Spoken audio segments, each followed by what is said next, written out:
Okay, back.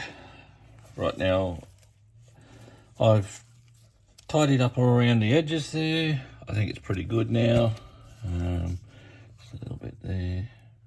That's okay. It's not too bad. As long as you've got a fair bit of the edge of the panel showing, it's okay. So that's right, that's all the way around. The only other thing that you need to do is any little bits like this where your bumpers go, just poke in there, make sure that they're sort of all the way through free. Pretty happy with that. Body's pretty clean, a little bit of plasticine there, just make sure that you get all the plasticine out of your joints. Otherwise, when you do your copy, that joint is going to be filled, and it's going to be a pain every single time. Okay, so next job, I'm pretty happy with that. Next job is you need to build a box to retain the rubber. I use Lego blocks. Some guys use core flute and hot glue to make their box. I use Lego blocks. It's just easy. I've got them. I can reuse them a million times. Now, the rubber I used to use was called Barnes Pinky Cell. Pot life on that in this lovely Queensland weather was about 2 minutes. It would start going off before you'd finish mixing it. But pot life, yeah, it was really, really quick. You couldn't degas it, so there'd be a lot of air bubbles in it. Cause troubles if any of the undercuts, like in this where the grill goes, you get air bubbles caught under there, and then with your copies, every single one would have the same air bubbles in it. So the good thing about that, it sets really quick. You can demold in, so take your master out and start pouring within a couple of hours. I like to leave it overnight, that way it's set properly. It's as hard as it can get. The new stuff I use is called Vario from Barnes. There's a Vario, a 15 and a 40. Now, the 15 and the 40 is the shore hardness, which is the hardness of the rubber, I guess. So, like this mold here, this is a grill mold. It's fairly soft. That's probably about a shore hardness of maybe 20, if that. Pinky Cell was a shore hardness of 25, which is really good. It's flexible. It's easy to get your bodies out once you've cast them. But you need a little bit of stiffness there too. So with the Vario, you can mix the 40 and the 15. So shore hardness 15 is really, really super soft. Big molds, it's just not suitable. It would just be too soft. And Vario 40 is really hard. It's hard. It's not much flex in it. It's hard to get parts out of. So try and get about a 25 shore hardness, which is pretty good, pretty flexible. Yeah, that's probably about a 25. So that's pretty good. Okay, so next thing, make your box. I've already made my box. What I was going to say with the Pinky Cell, it sets up really quick, so you only need your Lego blocks.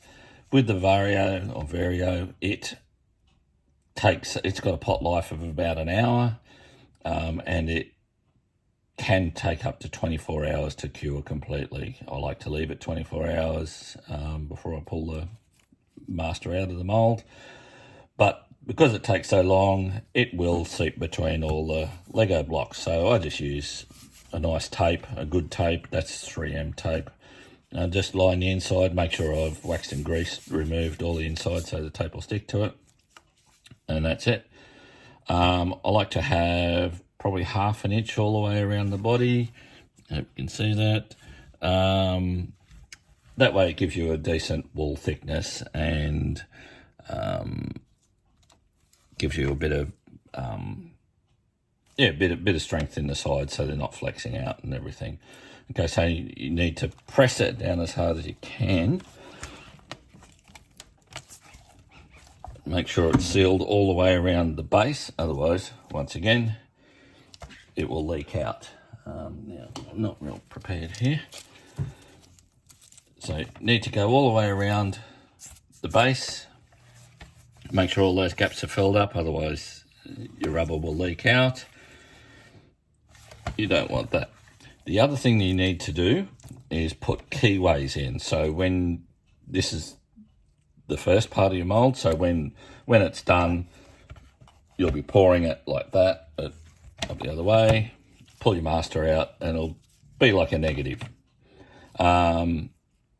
So you need to put keyways so that your top part of your mold, the second part of your mold, will lock in, and you won't have it all flexing out all over the place. It'll lock into position, and that way your body will be as it should be, you know, even thicknesses all around.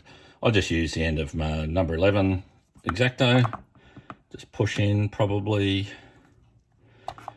I don't know, 5 mil or something. You can put in as many as you like or as little as you like, all the way around the bottom. Make sure you put them in the corners.